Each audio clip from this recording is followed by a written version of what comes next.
Ide e re për objektin e spitalit të Kërqovës, i cili ka mbetur pa u përfunduar ndonse e ka nisur pothuajse 4 dekada më parë. Ministri i Shëndetësisë Azir Aliu thotë se ky objekt do të shndrohet në shtëpi shëndeti, ndërsa sipas tij spitali i përgjithshëm do të ndërtohet në një hapësirë krejtësisht të re. Spitali i Kërqovës është shumë e vërtet që më shumë se sa 30 vjet vetë flitet dhe nuk investohet brenda apo investohet parcialisht me qëllim që të përfundon diçka dhe asnjë nuk ka përfunduar.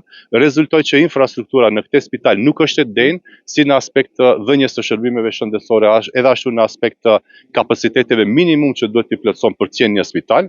Pra ne vendosëm që kjo hapësirë e cila është investuar me vite të shndrohet në shtëpi të shëndetit, ndërsa spitali i Kërqovës të bëhet në një objekt i ri nga e para, do në një hapësirë fizike tjetër që do të jetë pak më larg nga ky objekt që është investuar me vite. Ai tha se projektet për spitalin e Kërqovës, Shtipit dhe Tetovës kanë arritur në fazën e ofertuesit. Investimi nuk bëhet me kredi hungareze, do të bëhet me G2G programën që kemi me Britaninë e Madhe.